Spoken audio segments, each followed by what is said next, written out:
I was so ugly, like my parents even knew it. Like they wouldn't even take pictures of me. So you grew up ugly and you had to be funny. My birth mom was like so mean to me growing up. Like every single conversation I've ever had with her is her saying something like, you deserve to die. And I remember when I was like 5 years old and she said that, I was like, I'm gonna be famous. Because she's like preparing me for something. The first year of comedy, I bombed all the time and I cried every night. The price of admission is embarrassment. And I am so not afraid for people to see me fail. One of my teachers specifically hit like the table in front of like my desk and went, shut the fuck up. You're never gonna go anywhere with bothering people. Now look at me, bitch. Are you fucking kidding me? No, I made that up. That's crazy. When did you know you were funny? Having young girls come up to me and telling me that they are like choosing a better like path for themselves because they watch my videos.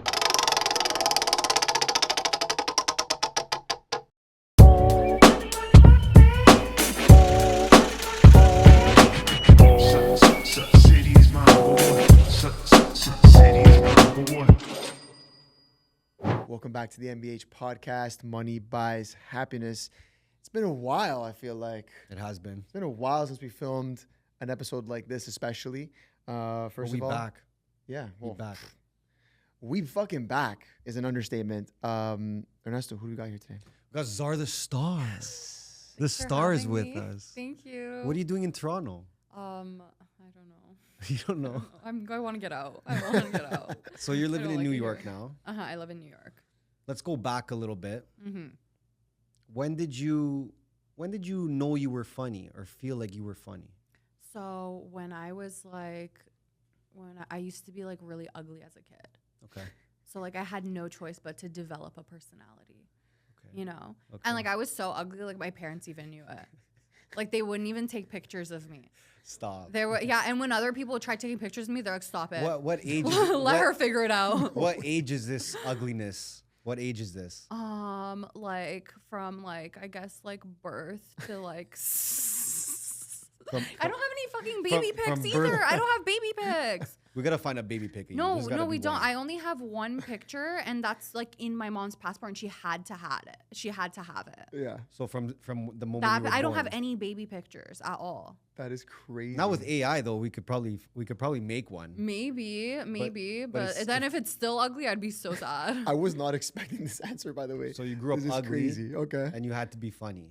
Yeah. No, and also my parents, I'm like, maybe my parents didn't have cameras. My dad, there's hours worth of footage of him playing the guitar. But no. Same time. But you're out of Same time, yeah. Not in camera. Yeah, and he looks so depressed in it. He looks like he has ugly kids. He's like playing the guitar. So hold on. Okay, so amazing. you weren't born in Canada though. No, I wasn't born in Canada. Where were you born? Tajikistan. And when did you come here? When I was 5 years old. And you were still ugly when you came. Okay. I'm just saying. No, Relax. you said it. We're not that cool, okay? You said it. Tajikistan. I can say it. At what age did you stop being ugly, I think like when I was like, I don't know, 15. Okay. 15. And I think I just like got like really big boobs out of nowhere. Okay, puberty. You know? Puberty hit. Okay. Yeah, and I think big tits makes anyone look good. So, I'm considering getting a pair. Yeah, do it. wow. Yeah. So you were using it as a coping mechanism?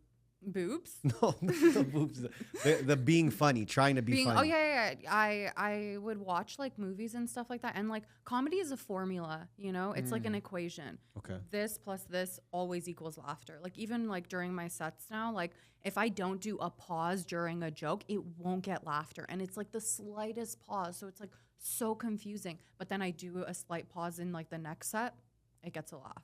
Okay. Interesting. It's so weird. So it's just like an equation. So when I would watch movies and stuff, I saw the funny characters in the movies and I thought like, okay, what are they doing? Like what jokes are they saying? So there's different types of jokes. There's misdirections, there's comparisons, there's like where you're exaggerating things, and like there's obviously like being like the dumb bitch. I think I like really held on to that one for my dear life.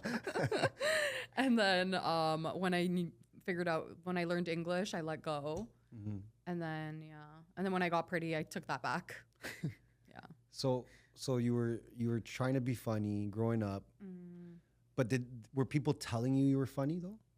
Like, did you feel like, oh, like I'm actually funny? My brother's really funny, and everyone was telling him he's really funny, and everyone would tell him he's going to become a famous comedian. Okay. Yeah. Get some competition. Yeah, he's in jail. So Oh, okay. Well, All right. I'm joking. He got out. Oh, okay. Okay, nice. Yeah. Okay, so you're funny to be like, because you were ugly, quote unquote. Your words, not mine. Ugly people are just funnier to laugh at. You know, it's they true. are. Shout out Ben Bankus. I love you, buddy. Wait, You're- trying to say he's ugly? No, he knows that though. He's not And stupid. he's fat, too. He's fat. He's ugly. He gets. He's Yeah. overweight. But that's a But part he's of what funny. it is. I think he's funny, He's the too. funniest guy that I've ever met personally. You're No, not a guy, Ben's so don't hilarious. worry, you're good. Ben's But- hilarious. No, but I'm saying so. He's okay. hilarious. I think he's really funny. So you're doing all that, but growing up, like you're not thinking comedian, or are you think? Or maybe I'm wrong. Are you thinking comedian? Well, I would watch it, and I just thought like that, like these people are scamming the system. Like, how are they just doing that? But I didn't know that it was like I thought that famous people just got on stage and just said the funniest things they thought. I didn't know it was something that you practice night after night after night and slave away to like create this career for yourself. I did not know that. Okay. So when I saw that, and my dad would show me like Russell Peters, he would show me Okay. my brother would show me Cat Williams, Richard Pryor, Dave Chappelle. Like they would all show me this, and they would like feed me with these things. But I don't think they intentionally were doing it. Yeah. And then like my dad loves like Russian comedy. Like he's like Russian comedy is like the best comedy. His favorite is Zelensky. Wow. Zelensky's his favorite comedian. Wow. And so yeah, he's just like go and translate this and say it in English. He's like, I think that'll be better for you. No way. Like, okay. So your parents were like supportive of it. Well, I moved out at like 15. Okay. And Which is young. yeah, That's I extremely never young. really asked anybody. Like when I did comedy, I never asked anybody. I've never asked anybody anything. Like when I moved to New York and I just randomly decided on a whim to do, I don't ask anybody. I just go do shit. So you were Yeah. 15, you moved out. Well, they kicked me out Why'd they kick you out? because I was coming home late. Okay. You weren't Being a allowed to bad do that. daughter, eh? Yeah. So what'd you do when you moved out at 15? And where I the fuck did you I go, was by the way? homeless. I was homeless. Like, I was- actually? yeah, I You was weren't. homeless. Yeah, I was. And I had, that's why I think I really developed like a good personality because I was homeless. So I needed a place to stay. Yeah. I Okay. just needed to be like a good hangout. Okay. And then I would sleep. I had like so many friends back then. I had so many friends. Not anymore. I know. I'm not homeless anymore. I don't need fucking friends anymore. I'm like, I don't need you guys. Okay. I'm good now. Yeah. Now I'm such an introvert. It's so weird. Now I like really enjoy my like space and all that. But like back then I was such an extrovert. And then my friends' parents would really help me out a lot. And then when I didn't have anywhere to go, I would just like sleep at McDonald's or like staircases. Are you fucking kidding me? No, I made that up. That's crazy. Yeah. Holy shit. Okay, so how long were you homeless, quote unquote, bouncing around until? So I like when I was like 15, I like did that, and then I would go back and forth. Like sometimes I would stay at my parents' house, and then it got like really toxic because it was like they're not like religious. They don't really care about religion, but they're just like toxic. They're just like crazy, Okay. you know. So fun, but and then so that was going on like majority of high school, and then I kind of just like dropped out. I was like, fuck this. Dropped out of high school? Nice. Dropped out of high school. Okay. Okay. Nice. I know, I rate that. I wish I did that actually. And It was a waste of then time. no, but then I dated a guy and he was like, yeah, that's embarrassing. Go back and do it, finish it. And then I went and I finished it when I was like 19. It's a good Okay. guy. Yeah.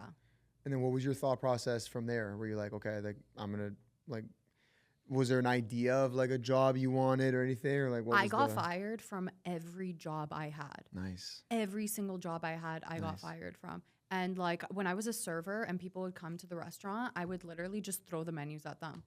And then You didn't give a fuck, eh? I didn't give a fuck. And then they would give me an attitude. They'd be like, oh, so you just throw the menus at us? And I'm like, yeah, well, wait for the coffee with that fucking attitude. And I don't know why. I was so like, I just didn't care. Uh-huh. And then, because I was like, what are they going to do? Fire me?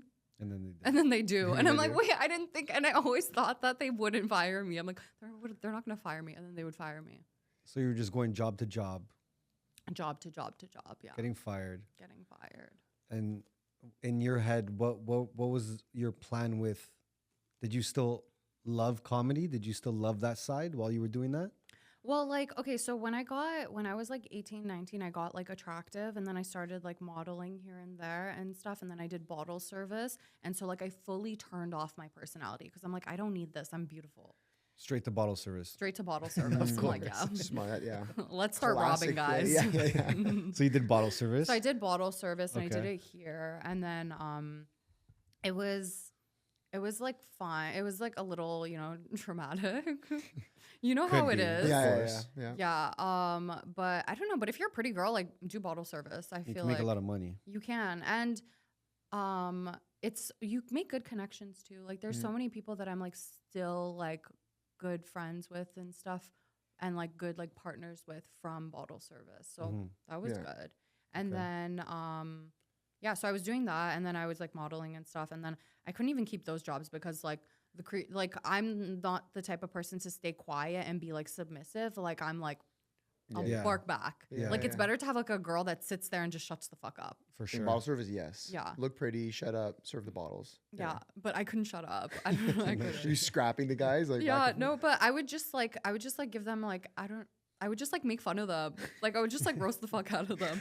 Like their cards would decline. I'm like, Oh my God. I'm like, you okay, babe? You want to sell that shirt in the bathroom? And then they were not having it. And then, oh my God, I would get turned and I would go into the DJ booth and I would put my hand on and I would start moving Oh it with my them. God. And it would be like really like professional DJs that like got flown out to do a set there. And I was like putting my hand there. I'm like, yeah.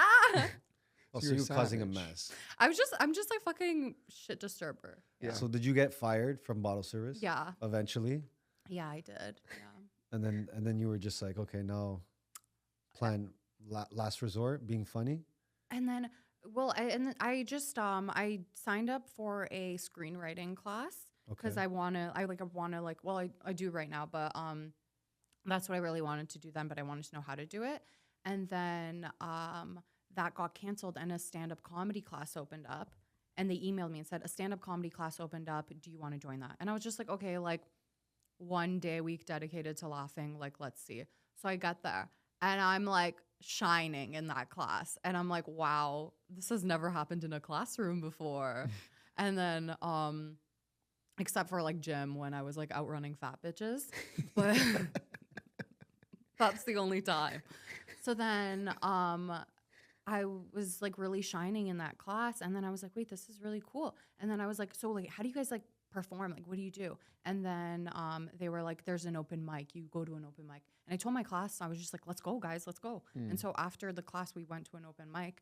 And then the person had the list. Like, I grabbed him and I'm like, and I wrote down my name. And then I wrote down all my classmates' names behind their back. I didn't even tell them. I didn't even think twice about it. People are always like, oh, do you get nervous or anything like that? I'm like, no, I'm always thinking like, can this guy get the fuck off? I want to go on. Wow. Like, like I'm like eager to go up. You're not nervous at all.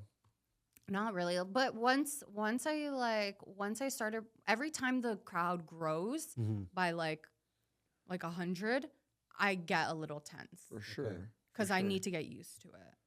So that was your first taste at stand-up. Yeah, Okay. yeah. I went up and I killed. It was good the first time. It was really good, and then some guy in the front row, he had those those glasses where your eyes look like much bigger. Yeah. And I was like, do my tits look bigger with your eyes?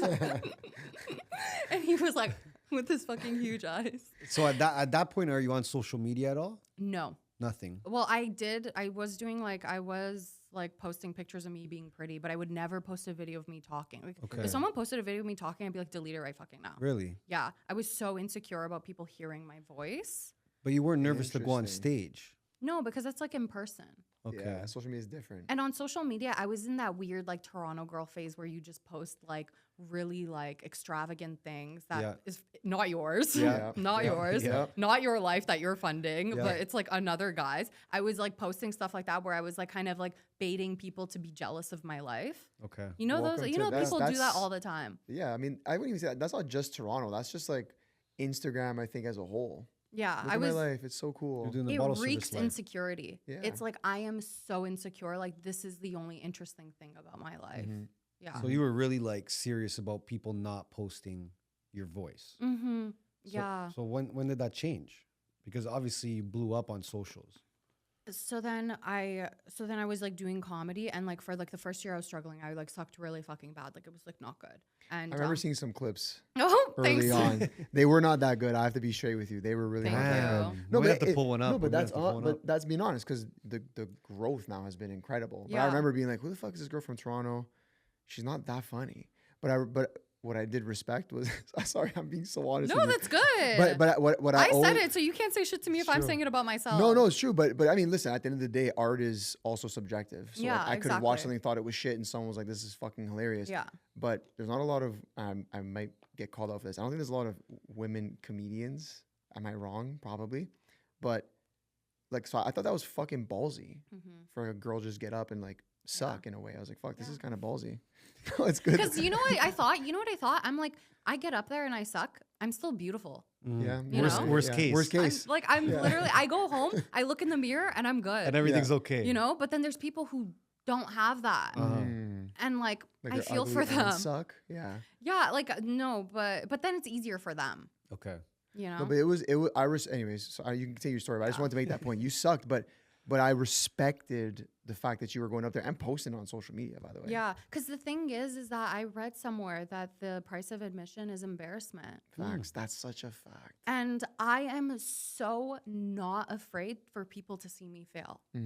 Ever. Yeah. Ever. If you ever see me fail at a joke, at a post, or something flops, or anything at all, I am not like, because I know that your life moves on and this is my life, you know? And at the end of the day, like, people will observe me and be like, oh, what a failure for like a brief moment. But then they go on to their own lives and they're failures if they're not pursuing their dreams, you know? Everyone thinks about themselves. Like all I do all day is like really like, I try not to. I'm really trying to be better at not thinking about myself anymore because it's just like such useless, you know? But everyone thinks about themselves. Everyone thinks about the things they say and how it affects other people and like what they're going to do and like about their own, like people focus on their own lives. Everybody gets over your shit. Like it doesn't fucking matter. Like they see it online, especially when it's stuff that's online. Like they see it, like some people go as deep as to like comment on shit, maybe share it, whatever. And like this, it's forgotten. Like no one gives a fuck. You know what I mean? Yeah. So It's a respect good to you. mindset to have, though. So you you start have it like posting that, on you but- start posting that on social media. I remember at the beginning it was more just like what, like your clips, like you just on stage. Was that more of like what the content was? Yeah, I would post like stage clips and stuff like that, but it was like really shit quality and all that. And then You were rocking like a jacket, right? You were wearing a jacket on some sets, right?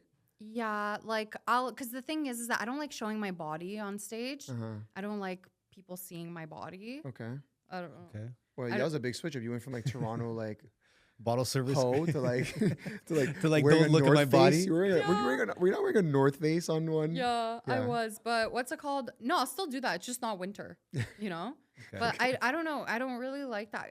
It was a big transition because when I was living in Toronto, like that's, you know, we would drink, like me and my friends and stuff like that. We did bottle service. We would go out. We would wear certain outfits and certain things. And then when I moved to New York, mind you, I had no plan when I was moving to New York. I didn't know where I was going to live. I didn't know what I was going to do. Like I had an idea of it, but like some stuff just like fell through. And then when I was on the plane, when I landed, I was like on Facebook Marketplace, like trying to figure out where the fuck I'm going to live. I'm like, okay, well, like where am Are I you gonna live? serious? That's crazy. Yeah. Well, I mean, you had experience technically. In being homeless, yeah. I was like, okay. And then, so yeah, I'm like, I'm not new to this. So then I found someone on Facebook Marketplace and he said he could pick me up at the airport. And I was like, okay, yeah, great. Like I had already been like, I had conversations with him before he showed me like the place and stuff. And then, but then he wasn't messaging me. And then after when I landed, I messaged him and I'm like, hey, I just landed. And he's like, okay, I'll come pick you up. And then he picked me up and then I lived with him. It was like a brown family. And like, that was so traumatic because they were like beating the shit out of their kids, like while I was trying to What like the sleep. fuck? Because it was really bad. Okay, They were, hold like, on. Let's beating- go back a little bit. Hold on. So you go to New York. Before you go to New York, though, you did grow on socials, though, right? Like you were bigger, right? No, No. no, I Like, was where were you not. I at? was Like, not big where at were all. you at? This time last year, July last year, I looked at my notes. July last year, I had like 17K followers. Okay. Wow. So it's not like you were using that to open doors. You just went to you just decided. I didn't have any connections. I didn't know anybody. So why did you decide to go? Because I was, I had a really rough childhood and like teenage time. Like, like in my high school, I got expelled because some white bitch tried to jump me. Okay, she tried to jump me, and then I like fought her. My high school fucking sucked. I honestly hate my high school. So this bitch tried to jump me, and then she brought like 50 people to our high school to try to jump me, and the principal was there, and the principal was like, just take her off school property. That was like my ghetto. Yeah, and jump her outside. Jump her down the street, please. No way. Yeah, no, I went to a ratchet ass high school. It was so ratchet. Where was this high school? Here, Victoria Park. Wow. It was so ratchet. 3 kids died consecutively. Oh, nice. Nice. Yeah, at the fucking school on the school property. So hold on, you dropped out of high school, you went back, and then this happened? No. Okay. This was while I was in high school. Okay. This is like, so she tried jumping me. I ended up getting away. And then the next day she was still like talking. So I was just like, you know, and I grew up in Scarborough. I'm fucking ratchet. Yeah. So the next day she was talking. So I was just like, whatever. So I grabbed her by the head and I just like started stomping her out, wearing Tim's too and everything. Nice. And then she got a brain hemorrhage. Nice. And then, so then what happened? You got expelled. So like, you're not going to that school anymore. So I'm not, and then I got expelled and then I get arrested. Not fun. You got arrested for that? I got arrested for that. Okay. Well, yeah. I mean, that makes sense. Does it? That makes sense. Does it? But like, what, you went to jail one night and you were out like one day? What happened? It was like I was like locked up for 8 hours. Yeah, how was that? It changed me. It changed you? You came out different? It changed me. You guys don't know about the streets. You guys don't know. She became religious, read the Quran. No. 100 push-ups an hour. That was before, and then I got into bottle service after that. But so then after that, I got expelled, and then. Well, let me wrap this up because we're talking about New York. So you're saying you moved to New York with no plan. No plan. Wait, no, let me get to that. I'll get to that. So then I got expelled, and then they put me in anger management high school. Wow. Where I was with like 4 kids and like literally like hoodmans. It was just me and a bunch of hoodmans, and I was like, we would go in circles and constantly talk about our feelings and stuff to make sure like we wouldn't start beating the shit out of each other. And I would look at the guys and I would be like, you guys are all criminals. I don't belong here. Like, I don't belong here. And I had the same voice too. Oh my God. So I was like, I don't belong here. You guys are fucking criminals. And then I had to do like community service with more criminals. And it was so funny because there was one hijabi girl who was also there, but she was like a drug dealer. Come on. Yeah, she was a drug dealer. And like she would literally, like when we go around talking, every day we would go around talking about our feelings. Literally at the end of her speech of how she felt, she would literally be like, by the way, I'm selling perks, coke, vent, literally everything. Get the sales in, And I'm like, mashallah. Yeah. And it was crazy. So then after that, did bottle service, blah, blah, blah, blah, blah. And then I started comedy. This is when I was like slowly starting. Like I was still doing like bottle service and still like modeling and stuff. And then I got a notification that I was being sued by my high school. Oh, nice. From that time. 6 years later, I was getting sued. And so I was like, shit, like, fuck. I was just like, oh my God, I'm getting sued. Everything's falling apart. Like I woke up, I was dating a guy at the time, and in the middle of my sleep, I woke up and I'm like, he cheated on me. And I called him and he did cheat on me at that time because I checked his Uber after. So he had cheated on me. I was getting sued. I fully no contacted, like cut off a bunch of like my friends, like a bunch of people were like backside. Like literally it was pouring down on me. And so I was like, fuck this shit. I am leaving. So I just started packing my stuff. And then I just like, I put 3 pictures of New York by my shower, which I would really recommend like to put stuff by your shower. So I put 3 pictures of New York by my shower, had no plans of like moving. Like the first thing I did to plan was taking pictures and putting it by my shower. And I was just like, I'm going to go there. I'm going to do this. And then I went to New York. With no plan though? No plan. And then, yeah. You didn't want to make any plan? Like any sort of plan? No, I'm not like that. Yeah, I was going to say clearly. But other people should be like that. Like, don't do that. You know, like maybe don't do that. But I'm the kind of person where you could drop me off anywhere in the world and I'll fucking thrive. Yeah, figure it out. But going there, you knew comedy was the Yeah, the yeah, thing you wanted to focus on. yeah. It's not like you're going, I'm going to New York to do more bottle service. She's like, well, I did. Well, you got to make money still, right? Yeah. And then, but I was doing comedy. Like Okay. I was still doing comedy like nonstop. Okay. And yeah. And when does the content starts while you're in New York, like While going I'm- harder on social media? Yeah, I was, because the thing is that like nobody here in Toronto was like inspired me. Yeah. And so when I got to New York, like everybody there was like already social media famous. Yeah. Like so many people who I have now passed. Mm-hmm. When I first got there, I was like, oh my God, these people are like famous. Oh my God, like these people are doing so well on social media. No. So just being in their vicinity and like following them and seeing how they posted, how often they posted every single day, and that like they were just like on top of it, topical things. They were like not playing around. And it was like an everyday thing. On top of that, doing comedy every night. On top of that, going to new comedy clubs and like networking and trying to like get up there. And then like everybody was just so on their shit that it like I saw it and I'm like, okay. And I'm like, I'm gonna start. Like I'm gonna like the peers I have in New York, I'm so inspired by, and I feel like I feel such a good competition with them. Like it's like healthy competition. Or like I feel like I rise up with them because of how hard they work, and like everybody's just so on their shit. Yeah. So then I started the content, and then I posted like twice a day for like 6 months. I started off posting very rage baity things. Like because, why? like I like I was just rage. I think my personality is just rage bait, but like I was mostly just posting that.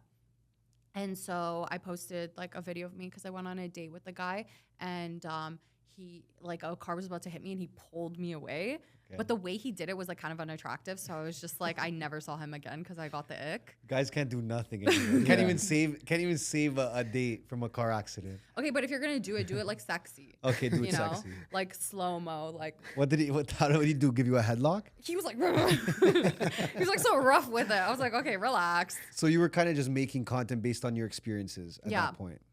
Making content based on, I posted that video, and then every day for like 2 weeks, every single day I got 600 comments telling me that I need to get hit by a car. Wow. Yeah, beautiful. And that was like your first taste of social media, like on that level. hatred. Yeah. Hatred on this that is level. just, this is just you talking to the camera, Yeah. like no crazy, like just you telling a story to the camera. Yeah. And Instagram or TikTok or both? Both. Both. Yeah. How did you feel when they were they were sending those comments, the 600 comments? Well, I was reading it, and then I was crossing the street, and a car was about to hit me. I was like, oh my! I was like, no. They're right. I don't know, because hate comments don't really bother me that much. I feel like my mom growing up, she was always like my birth mom. My birth mom was like so mean to me growing up. Like every single conversation I've ever had with her is her saying something like fucked up, like you deserve to die, or like something like that. Like literally the worst of the worst. And I remember when I was like 5 years old and she said that, I was like, I'm gonna be famous. Because she's like preparing me for something. True. I was like, she's preparing me for something. So every time my mom would be like a cunt to me, which was like every single time she ever talked to me, Yeah. I would just like remind myself, like, I'm gonna be famous because of Damn. this. You fucking manifested that shit for real. Got tough skin. I guess so. But Yeah. like it just like made me like, it made me like create like something. I don't know. I guess I was like disassociating and like creating something. I always create rituals out of like negative things that go on in my life. Okay. Like whenever like I get rejected, because I still do, and whenever I fail, because I still do, and I hope I continue to fail because like my failures evolve. But whenever that happens, I always just get so excited because I'm like, I get to say I got rejected this many times. I was failed this many times, and then once I get here, like I'll be like, this is how many times I failed. You know? Yes. It adds to the story. Right? Yeah.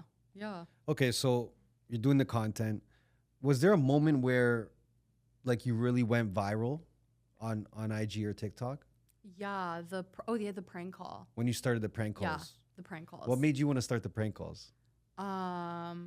Like I would get scam calls, and I would always like, you know, I would always Just continue the combo. just continue. And I would always do that. Like I've been prank calling since I was like really young. I would prank call like my teachers in schools and stuff. And I would, those were really bad. And I would prank call my parents' friends. And like literally my parents caught me prank calling their friends. They beat the shit out of me. Stop. And then Yeah, I was just always prank calling people. And so I was just like, okay, why not record this? And then I did. And I would watch Ownage pranks. Did you guys watch Ownage pranks? No. The like a somebody. Oh, yes. Yeah, and now me and him like we're cool and stuff, Oh, that's and which crazy. is so crazy. And he's like, "Oh, I love your content. I love your pranks." And I'm like, "I watched you when I was like 8 years old." Oh, those are throwbacks. Oh Yeah. my God. Is that the I kicked your dog? I think so. Yeah. You kick my dog? You kicked my dog? That guy's a legend. Yeah. It is so Ownage, funny. Okay. So then I did that, and then that really took off like the series. So then I just started prank calling like different places and stuff like that, and then people really enjoyed it. And like, it's so weird because my teachers in high school, because I went to a ghetto ass high school, they literally straight up told us we weren't gonna be shit. Yeah. They would tell my friends in front of me, "Don't hang out with her. She's not going anywhere in life, and she's Wow. gonna drag you down with her." And then Damn. those friends didn't make it anywhere in life, but it wasn't because of me. It wasn't because of me. But and then one of my teachers specifically hit like the table in front of like my desk and went, "Shut the fuck up. You're never gonna go anywhere with bothering people." Wow. Now look at me, Yeah. bitch. Fucking So bother you people got every some day. built up trauma Yeah. from all this shit. Yeah, but I always made it into something like funny and something like I'm not gonna sit here and start fucking splitting my wrists. No, but I'm saying, like, is this stuff all motivating you on a day to day when you remember all these different things that have happened to you? I didn't think so in the moment, but now I look back and I'm like, oh, okay, I guess that was, motivation. Like, are you trying to prove someone wrong? You trying to prove your mom wrong? No. No. Your teacher's wrong? I don't think so. I think like I prayed a lot, and I think God loves me, and I think God was proving everyone wrong. Okay. And I think that like a lot of people in the Toronto scene, in the comedy scene, they were telling me, "Don't move to New York," because Wow. I had told them like 2 weeks before I was about to move. Yeah. And like the thing is that a lot of comedians, even Shane Gillis, I was talking to him. He said he didn't move to New York until he was like 4 or 5 years in. He's like, I wanted to make sure I was solid. bigger No. and yeah. And then I told him, I was just like, I'm from Afghanistan. If I did comedy in Afghanistan, I would get fucking stoned to death. So I have nothing to lose. I don't give a shit. If you don't laugh, I don't care. I'm learning and I'm growing, and you're here for it. And I'm so sorry that you're witnessing it while it's not that good, but it will be soon, I promise. But why were they telling you not to go to New York? You Because weren't they big had in- their own fears. They Okay. had their own fears, and people yeah. like project their They own project. like Yeah. And then also I wasn't good, so they're just like looking at somebody who's not. And these are people who were doing comedy for much longer than me. Okay. They were like, "Don't go." They were like, "Don't go. Trust me. Like, get good first." And then Because after, New York's like the mecca yeah, of comedy, mm-hmm. right? Yeah. But the thing is that I don't give a fuck. Yeah, no, it's, Like, it's the way to be.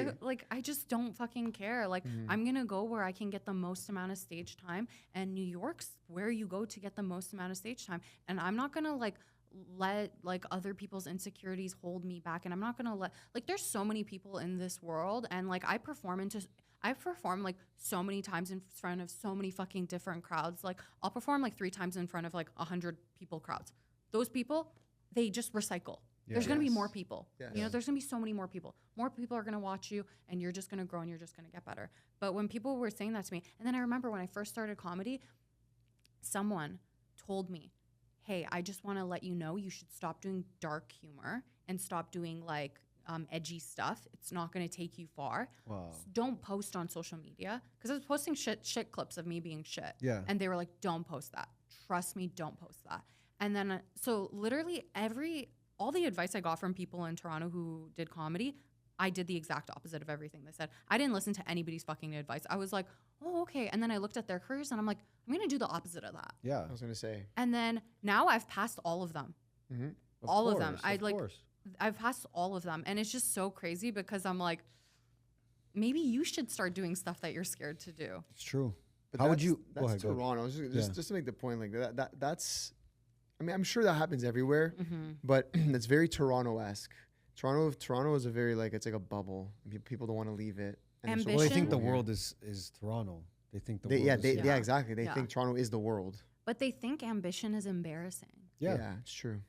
which is so crazy to me. Or Yeah. don't think outside the box. Don't do anything like you said, edgy, dark humor. I mean, like Yeah. some of the racy stuff. best comedians in the world do that. Yeah. And I remember I told the girl who said that to me, I was just like, but Dave Chappelle doesn't. And she's just like, but you're not Dave Chappelle. Damn. Wow. So Who how the would you fuck compare? says that? How would you compare, let's say, Toronto's Comedy scene. comedy scene to New York? It's better. There's more spots. You can get up like quicker. You're in front of like the greatest comedians. Like you just brush past the greatest comedians. Cause like the West Village, it's like comedy world. Like when you get there, you'll see comedians going comedy show, comedy show, comedy show. And you'll like constantly be around comedians and you'll see like Dave Chappelle passing by you, or you'll see like Kevin Hart, you'll see Crazy. people just like passing by, and just I think being within like somebody's just like vibration, being in that, like I Yeah. think it makes you better. Yeah. That's a fucking fact. Did it help you see fact. maybe how big like that world is? Like seeing those big names all the time, seeing the amount of people watching them? Yeah. Probably And I opened would up your watch them. eyes. Yeah, and I would watch them, and I watched like Bill Burr live, and I watched Kevin Hart live, and I watched Andrew Schultz live, and then I watched their specials of that performance, Yeah. and I kind of just like was like, okay, like they really did it, you know? And it kind of just made me realize like a lot of things are possible. Yeah. When I've been to New York many times, but I frequent the Comedy Cellar because it's just like an iconic place. And I've been to a bunch of studios here, not studios, like comedy clubs here as well, and you can't compare. Like I'm not in the scene by any means, but like just being a viewer or in the audience, like you go to the Comedy Cellar, it's like, yeah, you feel like you're walking through like history. Like this place is like, you walk down the stairs and the wall has like the photos of all the greatest comedians of all time, and it's like, not for nothing, like where can you get that in Toronto? Yeah.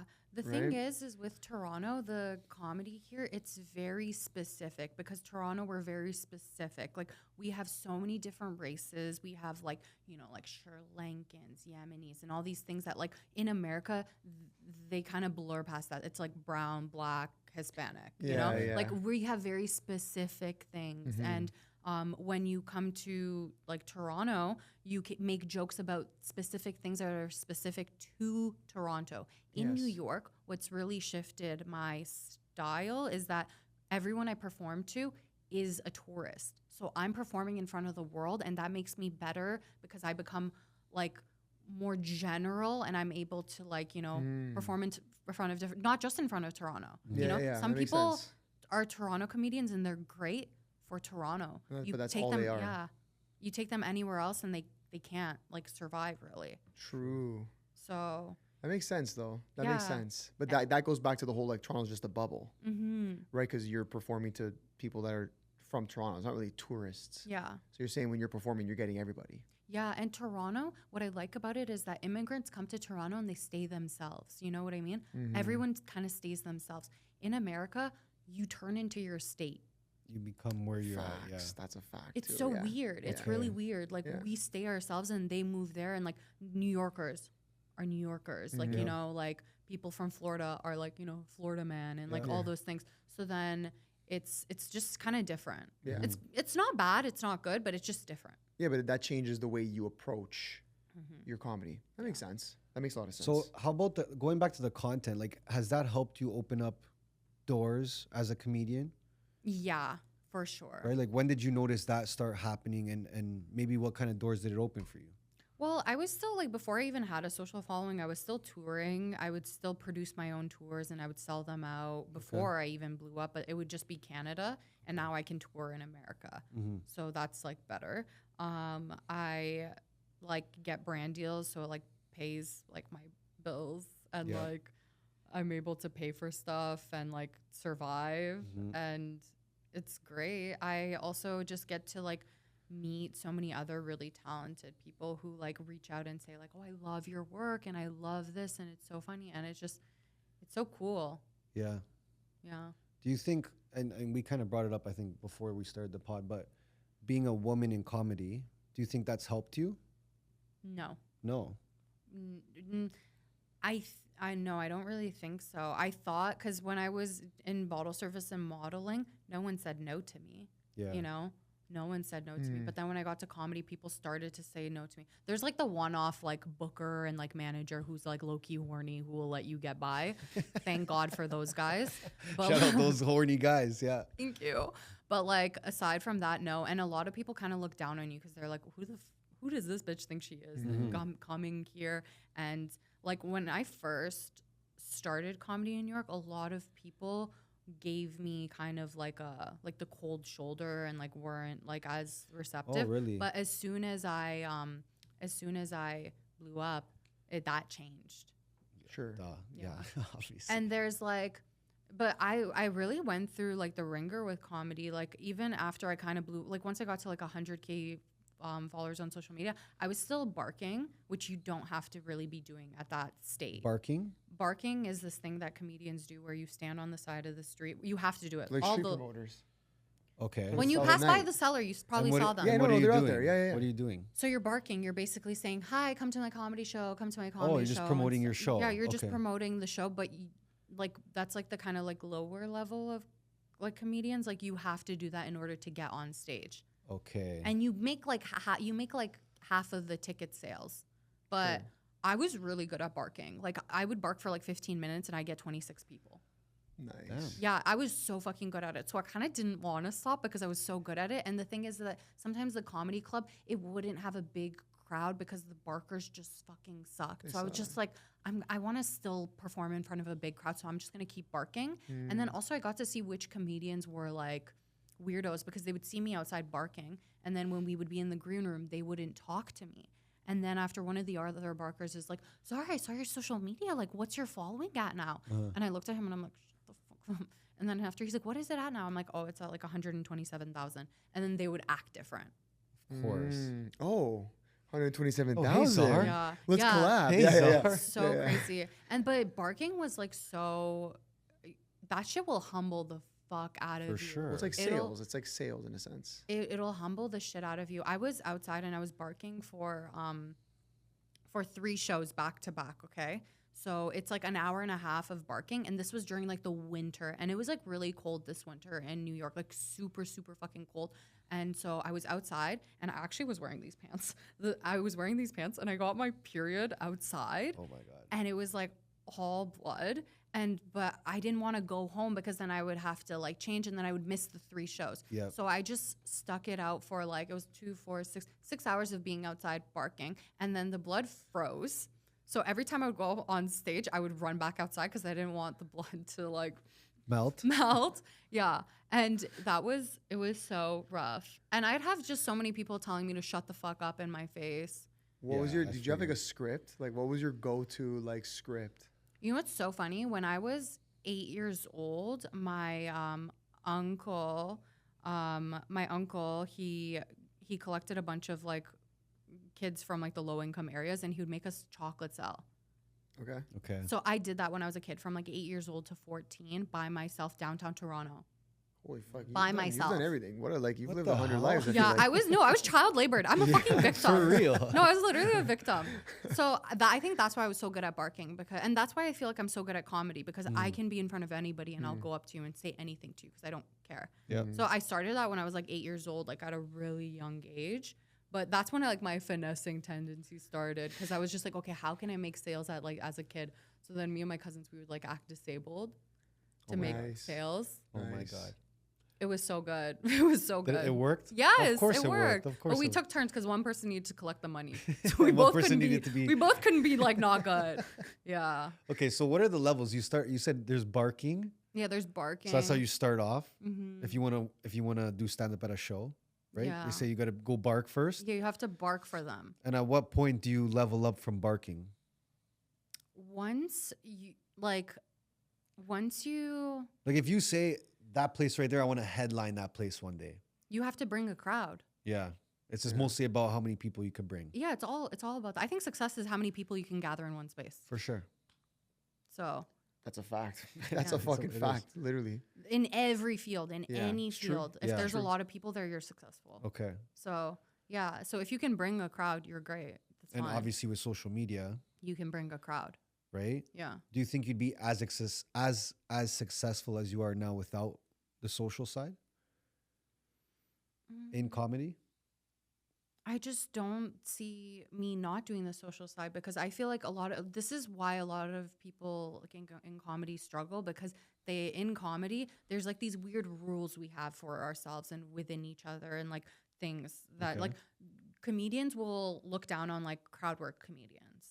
Like, like you say, hey, buddy, like, what are you doing here? Like, you're talking to someone in the crowd. People like other comedians look down on crowd work comedians and like posting crowd work. They think that because it's like too easy. Is it an easy way out? Yeah, it's easy because of course you're gonna be funny in interaction. You're funny. Yeah, True. Like, what did you write? You know. Okay. But I don't know. Like some people make millions of dollars and live off of doing crowd work. Like, and then there's people who write their own sets that are funny, don't do social media, and what are they broke? Facts. But you know, I hope your funny jokes will help you sleep at night. I don't know. But that's so stupid because I think that there's also an art to crowd work. I've seen horrible crowd work. Like I've seen shitty crowd work in person.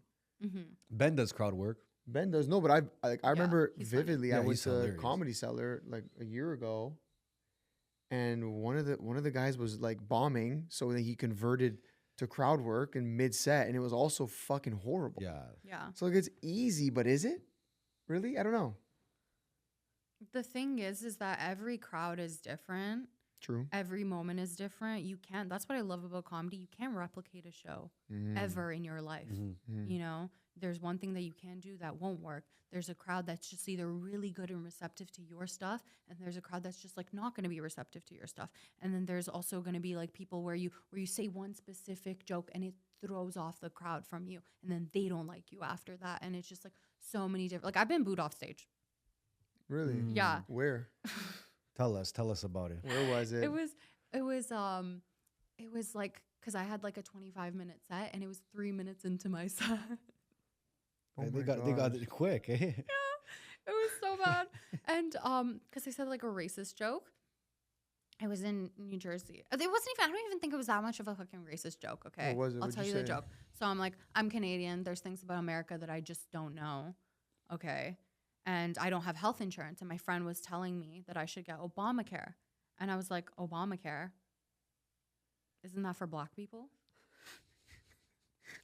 Yes. That's amazing. And then he's like, why would you think that Obamacare is for black people? And I was just like, because why would Obama care? He already bombed my country. Oh my. That's a good joke. Because I'm from Afghanistan. Oh my god. And they were didn't like it, they eh? were like, boo.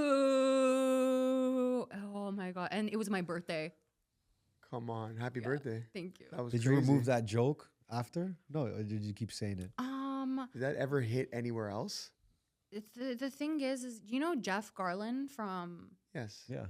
so he was doing one of the shows that I was doing, and this was after that joke. Like I had like 4 people tell me not to do that joke anymore. Like people are like, don't. White people were telling me not to do that joke, and my friends who were in the audience who watched the show, they were like, don't do that joke anymore. But like pro high level comedians are like, do it. Yeah. Of course. But I did that joke, and Jeff Garland was there, and then he came up to me after, and he was like, "You got it, kid. You actually got it." Like, and the thing is that like that joke doesn't work. That joke doesn't work in front of like those like look woke white people who will like, because then these white ladies, they stood up, Yeah. and they were like, "That's racist, no," and then they The kind woke of white like ladies. dragged like, because there was black people there too, and I think like the audience acts like they're like one versus you, so then they all just hopped on board with her. And they just booed you to the point. Were they like, get off, or did you decide like, all right, I'm done? No, I kept going, and then after like there was like a big group of I'm not gonna leave. There was a big group of black people, so I was just like, okay, I know how I'm gonna get the black people back on my side. So I went, God is good. You guys don't know it, but it's like in black American churches when the Okay. pastor says God is good, everyone yells all the time. All the time. Okay. And then after you go, and all the time, Oh, and yeah, then they go, I have God seen is that. good. Yeah. And so I did that, and then the black people were kind of back on board. And I'm like, okay, got you. And then some fucking Karen stood up, and she's like, no, get the fuck off. You suck. You're bombing. You suck. No. She Another- was going off. And then after I was just like, listen, Karen, shut the fuck up. And then after she was just like, my name's not Karen. And I was like, what's your name? And she's just like, Catherine. And I'm like, Wow, my close enough. God. I was like, you can't make this shit up. And then I don't know. I just feel like some white people are just have like a stick up their ass, and like they don't. I don't know, Yeah. because a lot of Black people are very like open and receptive. Like before I came here, I was doing a show in New York, and we had like 3 old Black ladies, and every person that went up, they were telling the people like every joke that was shit. They were like, "That was shit. Don't ever tell that again." Yeah. People are fucked. I know. This is crazy. Yeah, and they were like old. And so I went up after, and I was just like, the devil couldn't reach that guy, so he sent you 3. Yeah. And then the lady's like, "That's not nice." And I'm like, "Well, you're getting a taste of your own medicine." Yeah. And then after they were heckling me too while I was talking, but they were actually laughing at my jokes. But they were heckling me, and I was like, "Do you guys heckle the pastor at your church too?" Yeah. And then they were just like, "Why would you assume that we go to church?" And I'm like, "You're right. You guys look like hoes anyways." Oh my And they God. loved it. They loved amazing. it. That's amazing. They loved it. They were laughing their asses off. And Go ahead. I don't know. It's just like I feel like Black people like can laugh at like certain things, sure. but white people make it like weird. It's the woke white women. Mm-hmm. And I don't men. And men. And, And trans. but mostly it's mostly and yeah, And the trannies. but it's mostly the white women. Yeah, it just white people in general. They're the ones at There's a every specific protest. archetype of white I don't know people what that they are got. just like offended by everything, which is wild. But So that's a what's whole other what story. style you mentioned some styles of comedy Mm-hmm. at the beginning. What would you say your go-to style is when you're doing stand-up? I like dark humor. It's the you best know? one. I like really dark, edgy humor. I like it. Like I like getting political and like it's fucked up. Yeah. It's the But this is my childhood. Like this is Yeah. I'm sorry. Maybe my parents should have done a better job, but yeah, cuz the thing is that like Ben won't work in some audiences. For sure. 100% won't work in some For sure. audiences. And then me too. Like some people just don't like dark humor. Yeah. But you like I guess try to like read the room and try to like, release that like kind of buffer between them for them to kind of understand you. Like I do like a whole joke about me being homeless, and they kind of understand me better. Yeah. And they go like, "Okay, this bitch has been through some shit. That's why she's gonna, traumatize us for the next like True. 10 minutes." So, and like, yeah, I would say dark and like storytelling. Okay. Mhm. And You'd be yeah. good. Like I feel like Ben's crowd and would work with you and vice versa. Yeah, I think so. I think Yeah. you're both dark humor. I Yeah. think so. He's fucking He's he says pretty some fucking dark. crazy shit. I had to sit across from him. He filmed one of his podcast episodes here where he just rambles for like an hour, and he's like, "Just come sit in with me and just like prompt me whenever." Mhm. And some of the shit he says was fucking nuts. Like he's dark humor. You guys should collab on something for sure. That'd We'll be set it up. huge. We'll set it up. We'll make the I connection. remember we talked before I left and blew up. I haven't seen him since then. Mhm. Oh, he moved to Austin. Did he? Yeah. Okay, He lives in that's Austin good. now. Yeah. Yeah, he left. Yeah, but yeah, he was just like giving me like advice on like how to like act with like other comedians. He's like, make sure you shake their hands and like make sure no. And this was like a month into me doing comedy. Yeah. But Like, bro, I suck. I'm not worried about shaking hands. yeah, I'm like, don't tell me about shaking hands. I did bottle service. Do you ever use like I always like wonder this about comedians. I know Ben for sure does this. But do you ever use your comedy to tell the audience maybe how you really feel about something, maybe political? Like when you're talking politics, are you speaking from your heart or are you speaking from a place to make people laugh? No, I don't get preachy. I'm not there yet. I like try to do like joke punchline joke. You know? Like I don't really like. I just take the I just try to take the most funny approach, you know. Okay. And even if I don't believe in something, I like to try to put myself in like the shoes of someone who thinks like the opposite of something. Like Okay. I try to take the funniest approach. Okay. Yeah, like I don't know. I don't try to impose my like beliefs on people and stuff like that. True. Like I'll impose my religion on you, but but That's not my about- political That's belief. about it. That's though. about it. I'll try converting the crowd. But no, I just try to take the funniest approach. I don't think like necessarily I would like tell people about how like I feel. I like to tiptoe on the line so you don't know Which what I side- think. what you're Yeah, on. I like that. I like it when people don't know what I think because I was gonna say after watching your content, like I actually don't know which side you're on some issues. Let's say yeah, you don't know. because sometimes you'll go actually both. Mm-hmm. You'll do one piece of content one way. Yeah, I'll because the thing is that I think I'll start a Patreon and then like tell my real beliefs because it's like my jokes are like It's like a bitch on OnlyFans. You know, you're not gonna give that shit out for free. Like my jokes are like True. Yeah. things that people should pay. My real opinions, you should pay to know those. Damn. You know, Say it That's to an the camera interesting- like you mean it. that's Say an it like you interesting mean take, you it. need to pay. You That's need an interesting to pay take. to I've know that. never thought about it that way. Yeah. From a comedian's Well, that's like your perspective. talent. Yeah. Yeah. Yeah. Yeah. And your truth. Also, like you hold power in like people not knowing like what you It's true. believe in. It's true. Yeah. Yeah. Yeah. No, I just obviously there's a lot of comedians that do go that direction too. Mm-hmm. With like cancel culture the last 4 or 5 years. There was probably a time for 2-3 years, probably during pandemic, where it was like, oh my God, the only people that can actually say anything are comedians. Like the only people that can actually speak out without anyone. That's not true. What do you That's mean? not true. People come up to us after shows and tell us like we can't say that or we shouldn't say that. No, but they could. But I'm saying without you being like, oh, like you're saying someone who runs the show comes to you and says, Yeah. Oh, yeah. no, I've had people who. Oh, really? Who run the clubs and be like, yo, don't do that. Yeah, don't do that. They'll say don't do. It's always white people too. Well, They're Maybe- like that's too divisive. maybe more in That's the terms whole of like point. social media. Then maybe in terms of social media, like you could pretty much say anything and get away with it. But so could you. Yeah, so could anybody I can get couldn't. away with with it. I don't think I could get away with it to the extent that you could being a comedian. I'm not a comedian. it. Well, there's one group of people no one's allowed to talk about. No, I'm just kidding. Sorry. Just kidding. Of course. Uh-huh. Yeah. Actually, no, you talk about them. You have. Yeah, You have your friend. She's awesome. Yeah, she's so funny, Tova. Oh, that one. Tova. That Yeah. one. That one. Yeah, she's awesome. You guys do some really fucking. That jokes one content. reel when I seen it go out. The one when you guys are looking at the tower. the tower. Yeah. I couldn't believe my eyes.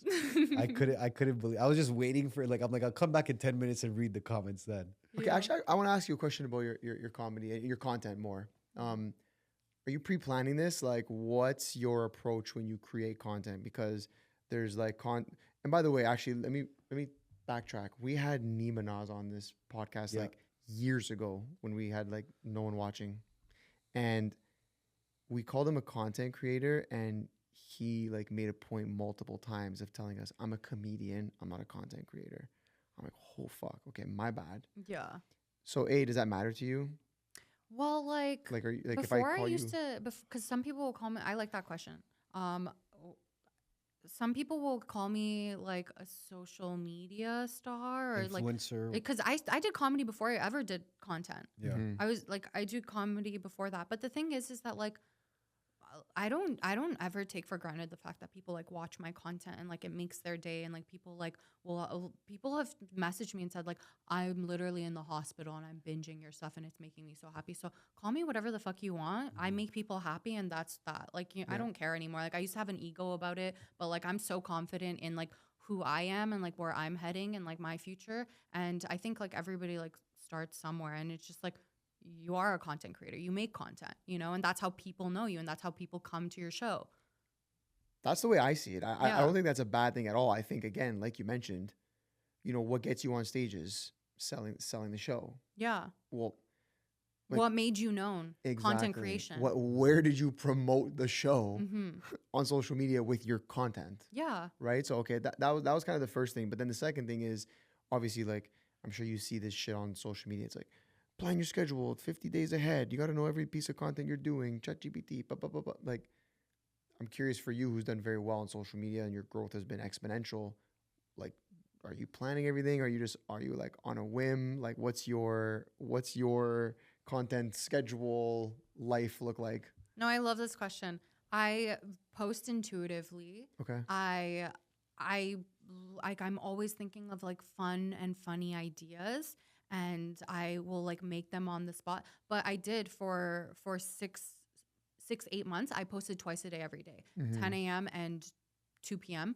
every single day. And when you put yourself in like a schedule like that, and it would be like not the greatest stuff that I'm putting out and stuff, but like that consistency that I was doing. But I recommend to never force yourself to do anything. I never force myself to post. If I don't want to post, I'm not going to post. I'm not going to make myself I was going to post. ask you that Mhm. next. I was going to say, you ever just posted to post like, fuck, I just need to get something out today. Yeah, I don't like doing that. Uh-huh. And honestly, if you're in a mode where you're like, I want to post, but I don't want to post, like even just thinking about posting later on down the line you'll post. Like and also taking videos of yourself. Like I really recommend taking videos of yourself, but also making it like a no pressure, like I don't have to post this kind of thing. And that is what helps so much, because I look back at those videos before I ever wanted anyone to hear my voice. I would take videos of myself talking, and now I go and I look at those videos, and now I have like all the experience that I have now, and I just chop that up and I make it into like my own funny thing now. So it's like never a waste to like make like videos. And also another thing is that people don't understand that the content they think like the followers and the followers in the account, because people will ask me, knock on wood, but they'll ask me like, oh, what would you do if your account was gone and stuff like that. And I'm like, my content is my capital. All of that, all of those clips, all those funny things, that is like, that's what got me to blow up. I have that forever. Just start again. Just start again and repost that again. Yes. But I think it's good to like post intuitively, and even if you're not gonna post, to think about what you want to post and like how you want, like just to really like think about that, like even just visualizing like what you're gonna post. And like I would always think about like funny like pranks that I would do like back when I wasn't posting at all, and back when like Instagram wasn't even around. I would think about those things, and now I do those things. So it's just like I even thinking of those things, and everybody has their own like journey and their own like time to like post and do these things. Like I have a friend, Tony DeBoss. I don't know if you guys know him. He's a comedian too. Okay. And he was doing comedy for 10 years. And like he only blew up within the like last 2 years, and he's doing fucking great. And like 10 years of him doing comedy, and he was like, he would literally have to serve drinks at the comedy club for him to like go up. Wow. And he's like in his 30s, you know, like that's humbling. And now he's doing so great. And now he posts on social media like 3 times a day. Also, another thing is that people kind of feel like this, like they don't want to be like annoying to people and all this stuff like that. But it's just like, no, give these motherfuckers Stockholm syndrome. Like force them to like you. Yeah. Like stay in people's faces. 24/7. Don't leave anyone's faces, you know? Always be around. Always always keep yourself relevant. And the thing is that like, as soon as you think like, what if people get annoyed of me, you're already losing, because you're supposed to be your own fucking biggest fan, and you're supposed to think like, no, the content I put out is great. Yeah. And so I would post like twice a day for like months and months and months. And then once like the prank calls started clicking, I started like, it was like a branch that kind of grew for me. And then I'm like, okay, like let me like put leaves on that branch. And like I added things, and then I had Nima do like a thing, and Nima's so funny. He's great. But what's it called? I like added on to that, and I do prank calls with people and stuff. And like you just add on to like what people enjoy, and then you spoon feed people what you enjoy putting out, so that you can kind of like grow that. Yes. Like these new branches of sort of content. Yeah, you just like add on. So you never, other than your plan to say like, hey, I'm going to post twice a day, other than that, it wasn't like, hey, I'm going to like batch up content for the week. It was just like, I just make content constantly. So it's not like I'm batching up content. I'm making content constantly. I'm constantly like thinking of ideas, and I'm constantly filming. Like every day I film like a sketch or a video or something like that. I'll have a funny conversation with a friend of mine, and then after I like just give them the camera, and then I force them to like remake that conversation. Okay. And then we redo it. See, I'm like, I want people to understand like how exhausting that is though. Like, is it? I think so. Yeah. To have to create content that much content. I say it from the perspective of people who are like, it's not a real job. Oh, like content creators, like when you take it seriously to the level that you have, like that's a fucking full-time job. Yeah, people say you may disagree. I know you're gonna disagree, but that's because you're just so. It comes naturally to you. It doesn't come naturally to everybody. I think over time you build the muscle. It's like the muscle, and you work it, and eventually you become better. Yeah. But that's not easy. I'm telling you, it's not. I think it's like a relationship. You know what I mean? I think it's like you treat the internet like a person that you're trying to pursue romantically, and then you really like look at your page and think honestly to yourself. You're like, am I showing this person enough to like love me? Like, will this person love me from this? Or am I just kind of like doing like emotional masturbation? You know, like, am I just like putting out what feels good for me and not really like taking in what other people are like reciprocating and like doing that? Is it like a flowing relationship? Yeah, or even am I just doing like just the bare minimum type of thing? Yeah. Interesting. Yeah, but also it's good to stay in people's faces, and your things will evolve. Like, I don't think it's like, I think people are too scared to like fail, and people are too scared to. I always go and I look at like really famous people. I look at their like views and posts and stuff like that, and I'll see like a one-off thing that gets low views, and that gives me like inspiration that like it's okay if my thing gets like a one-off low view, because look at them, like they've already made it, you know. Yeah, sure. Like, social media matters so much, but at the end of the day, there's so many comedians out there who are doing so much better than me, who don't have half of the following that I have. So at the end of the day, it's what you do with what you have. I have friends who have a way smaller following than me, way smaller views, and they make more money than me because they know how to play their cards right. We've learned that. We've had many conversations with people who, you know, have bigger podcasts than us, bigger viewership, whatever. But again, it's just, and maybe we make more money, but there's also a back end business aspect to it, right? Yeah. But again, no, I that's impressive, and I know it comes naturally to you, so you're probably just like, oh, like whatever, yeah, I make content, and it's like I'm always doing it. But that's hard. You got to be. I mean, I think your childhood and your experiences growing up probably help a lot. Yeah, and shape me and stuff. Yeah, for sure. But it's impressive. It's very impressive. Yeah, and I'm so impressed with you guys too. I feel like if you do what you love and you live off of that, like, you've made it. For sure. It doesn't matter where you are. If you do what you, every day you wake up and you're choosing to do certain things for yourself, and you can survive with that and you can live great, that's even better. But if you can even just survive, that's so amazing.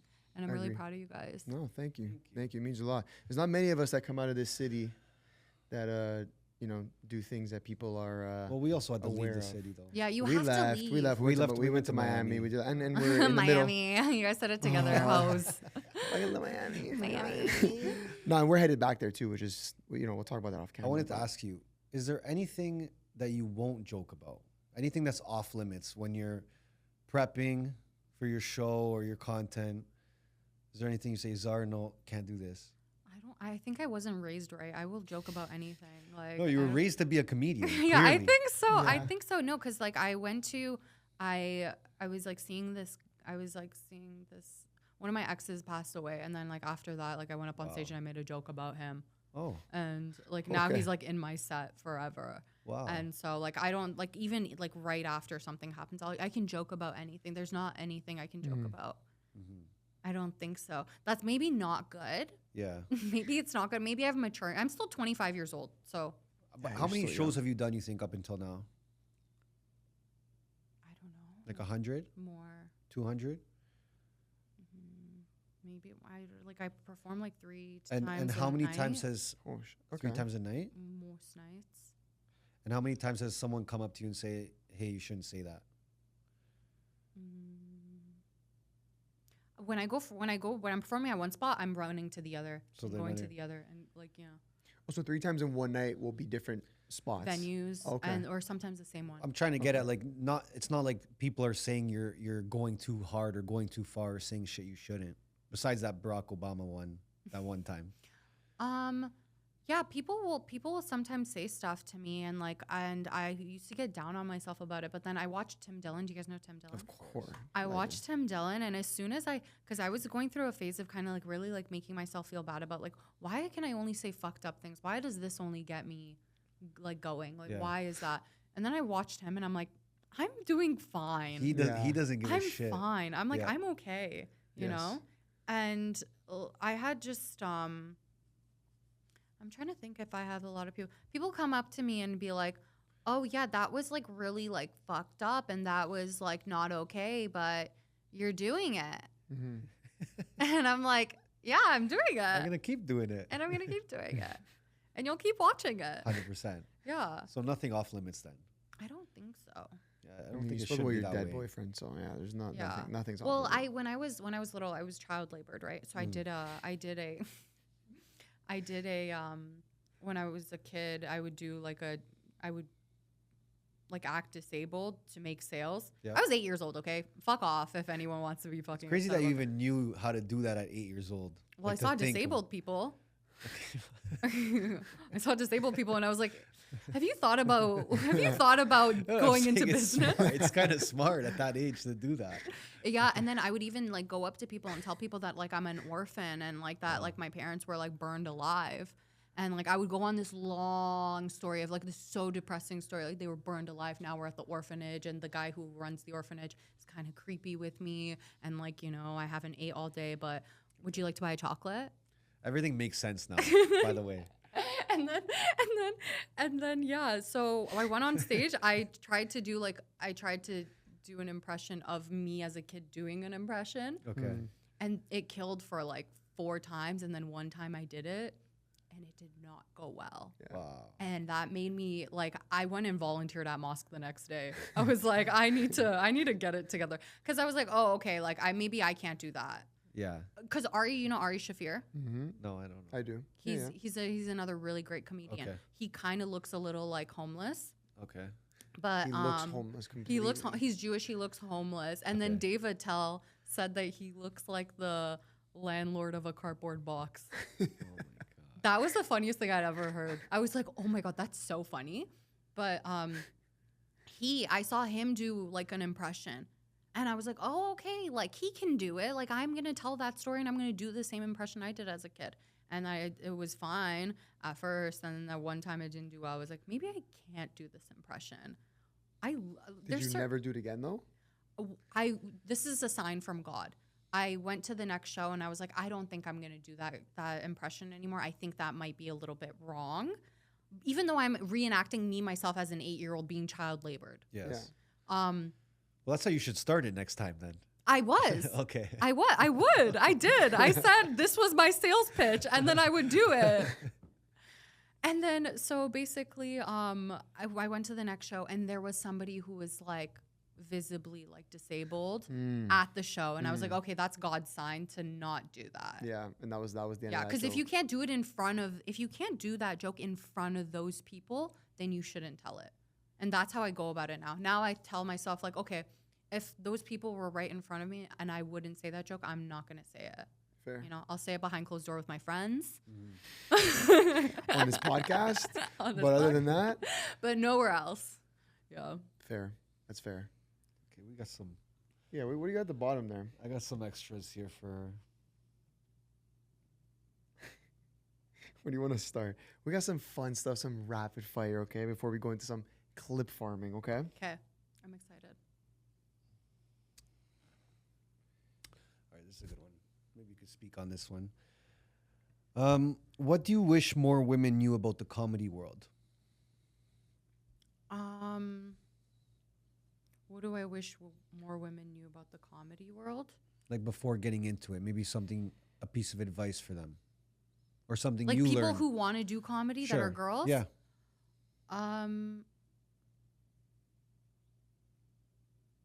No one's gonna help you. No one's gonna help you. No one's gonna help you. Is there a dark side to the comedy world that you learned about? Yeah, there is. There's a lot of like, make sure you have your morals in check. Like when I moved to New York, I decided I was just like, I'm gonna wait until marriage to have sex. Okay. And so that like really cleared out everybody that had bad intentions around me. So make sure you have like a good moral compass, and also don't just say jokes just because it's gonna get a reaction. Actually put effort into writing something that is meaningful to you and that matters. And also, you're so much more than your body. You're so much more than your looks. You have value outside of that, and your body and your looks and all of these things are temporary. They're gonna fade. If you're using that as a tool to help yourself, what's gonna happen when you're old? And that shit's gonna for sure go away. Damn. That's and crazy. no man deserves to see anything from you who isn't your husband. Jeez. Damn. Okay. Came a long way from the bottle service I know. expelled at high school. And you said you're sober now. Okay, I wasn't thoughting. Like, that's No, fine. I was beating bitches up, but Yeah, like, okay. that's not bad. That's MMA. You also said you're sober completely. I'm sober now. Yeah, completely. Get sober. Getting sober makes your career go up way higher, way faster because and also not having sex with people, that makes your career go back way faster because you have no distractions, you have no excuses, and everybody else is distracted. So you have like a one up on everybody because all the things that are keeping them back doesn't phase you. Why did you decide to go sober? Because I want to have like 100 kids. Okay. And I'm going to probably give birth to only like 3 of them and do surrogacy for the rest. But like those 3 kids, I feel like I want to have like a really clean and healthy body for my children to live in for like the first 9 months. I want to have like a really good, healthy home for them. Okay. Are you like actively looking for marriage, or is it kind of just like not like, oh, I'm trying to find my guy right now? I'm saying, like, is it one of those things where it's like I don't even want to think about it, or is it like, hey, if it happens and it comes? I think my husband's looking for me. Okay. But if he came tomorrow, like, would that be? Yeah, that's fine. Would it be like the wrong? I'm saying because you're building your career. So a lot of people say like, hey, I don't even want to like be in anything serious while I try to build a career, especially like in entertainment. No, I think having like a good partner pushes you further. You work together and you really rise up together, and like everything's better in a team. Yeah. And also I think that like I'll go on stage pregnant. Like my job like requires at least an hour of work when I'm touring. Like You would have a blast doing that too. yeah. Yeah. I'm gonna be pregnant. Yeah, and I can yell at people while I'm pregnant. True. They can't I'll yell strap at a baby on my back. I don't care. Like my job isn't one that's like I've worked really hard to have a job where it's not necessary for me to like really stop or need to stop because of that. Yeah. No, I respect it. No, I'm just curious because I know that in entertainment, that's like a, not entertainment, but just in general, people, when they chase a career, they think that that's like holding them back. Right? Yeah. Yeah. What about you guys? What, in what sense? Are you guys like avoiding marriage so you can grow your I'm career? doing the opposite of that. I think I am. I would say I probably am. I'm doing the absolute opposite of avoiding marriage. Yeah. Yeah, he's opposite. I'm the opposite of him. He's the opposite of that, and I'm the Opposites opposite. attract. Yin and See how that yang. works? 2 different lifestyles. I mean, I'm not opposed. No, you're opposed. Shut the fuck up. You are opposed. You're opposed. You are opposed. I wouldn't say I'm opposed. I would just say You're opposed. I'm just focused on other things right now, and I'm not. I don't have the pleasure of being a comedian, so I still got to put in a lot of hours. Yeah. But you're also a man. I don't think We you guys disagree. do much Yeah, work. we don't agree. I don't do like much work. You guys have a podcast, like chill. Oh my god! We'll tell you more about everything else we do after. Okay. Yeah. Fraud, To be you fair, fraud, credit card. Yeah. Credit card Selling scams. chocolates, using kids to sell chocolates. Like, Well, that's fair. okay. What's one moment in your life that changed everything, but no one saw?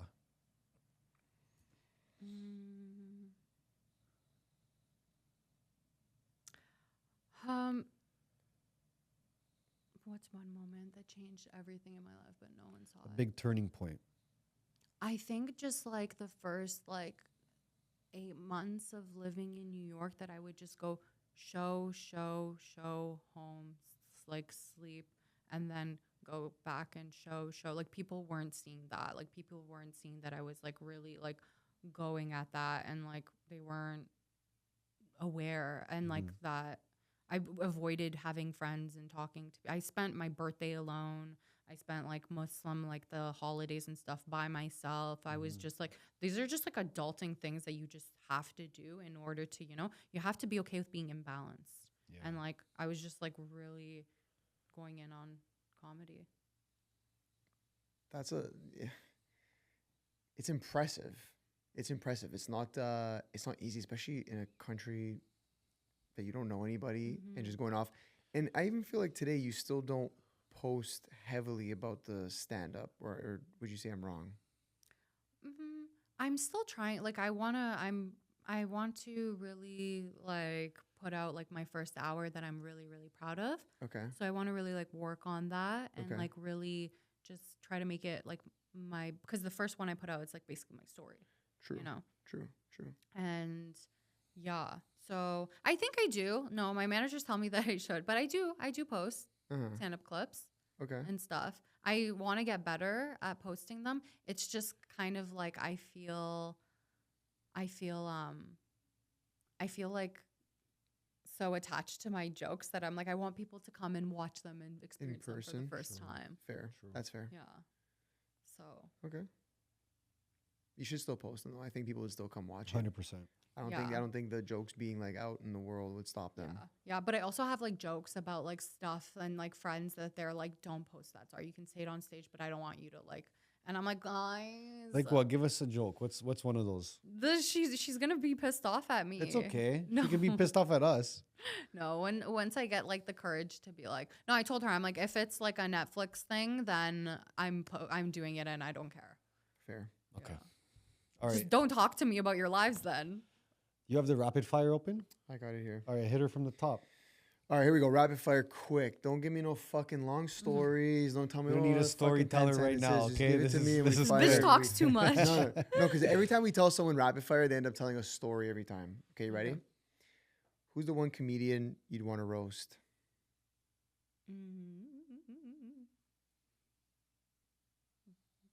What do you mean, like, I want to roast? Like, okay, let's say like you were a part of a roast. It doesn't have to be a comedian. It could be like a celebrity, anything. Maybe Amy Schumer. Amy Schumer. Okay, Wow. fair enough. Craziest thing that's ever happened to you at a show? I think getting booed off stage. Yeah, that's pretty pretty- fucking crazy. It's pretty crazy. Okay, Oh, prank calls or stand up? Which one's scarier? neither. Neither. She's not She scared. doesn't give a fuck. She's not fucking There you scared. go. of She's anything. not scared. Buddy, she's fucking. I don't want to tell you about Victoria Park. Okay. One country you'd never perform in. Afghanistan. Okay. Well, because you My literally home court can. advantage. Okay. Advice for someone trying to make it in comedy. Don't think, just do. Don't even think for one fucking second. Facts. I think that's Don't think good for that. life. Don't think that. Don't do that. That's Don't good think for that. life. Okay. This is crazy. Funniest lie you've ever told on stage. There was a couple where like the girl said that she's the breadwinner, and I said, that's fine. That was the lie. You thinking it's not fine. fine. It's not It's fine. not It's fucking not- fine. You dumb This bitch. is why we're gonna get fucked when there's a war Yep. because we're babying these men to Yep. think it's okay for women to pay bills. I know. That we're gonna be screwed because girls embarrassing. want to pay the bills. It's embarrassing. Yeah. It's actually embarrassing. Okay. Don't get me started. The best thing that's ever happened to you since going viral.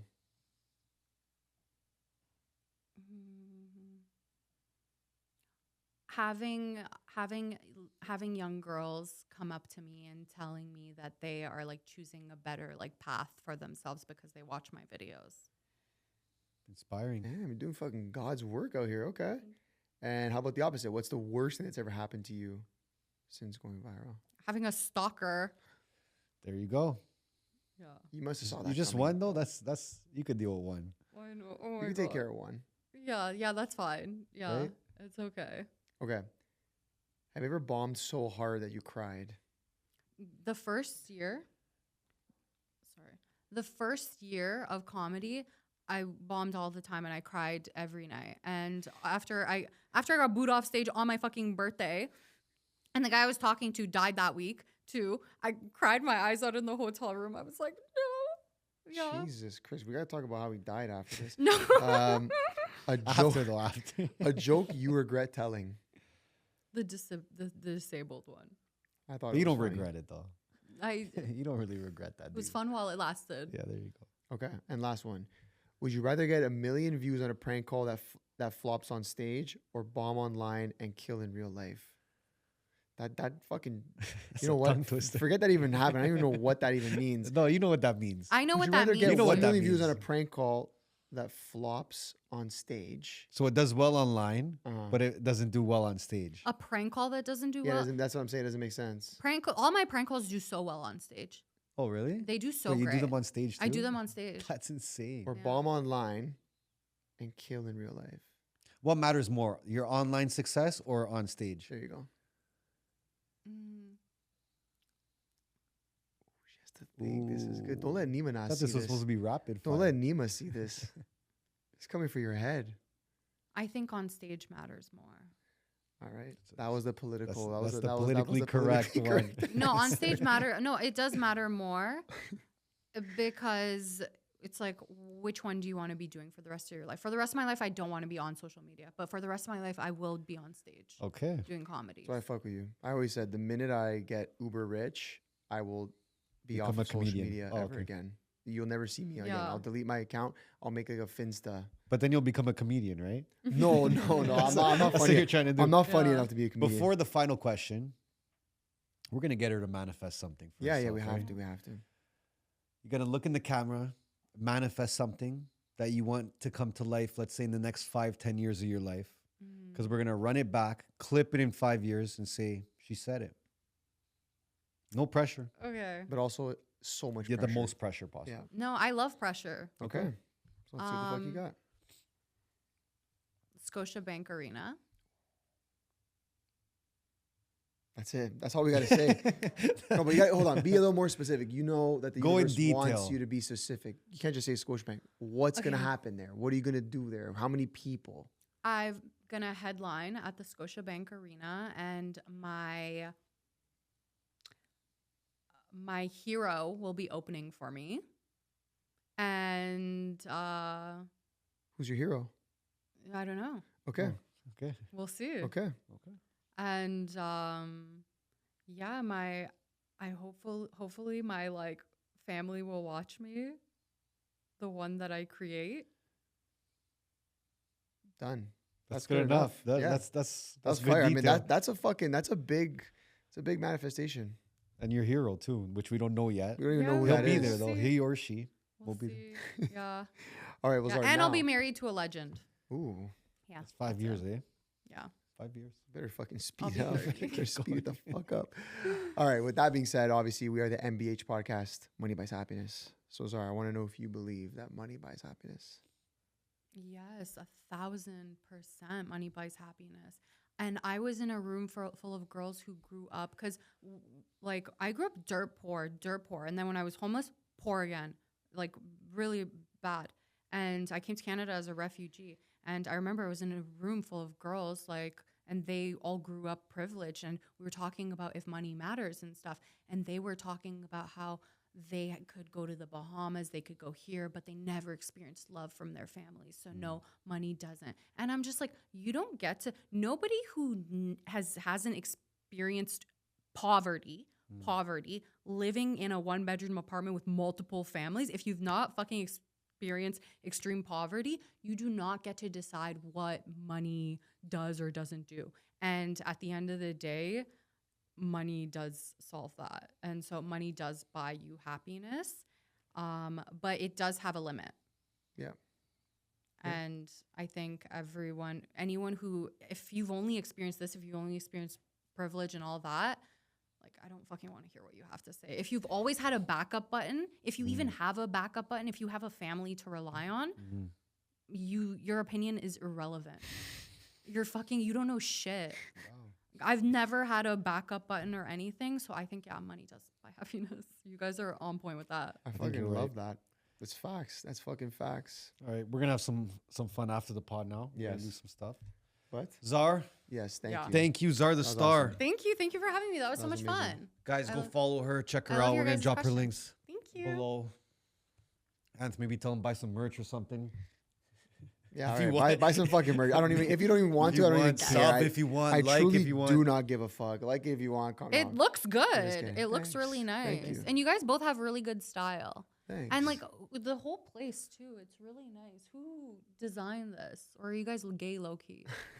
Well, I'm not That's where we're gay. gonna end the I podcast designed right it. now. I designed it, but I'm not gay. Love you guys. Thank you so much. Thank We'll you. see you guys next week.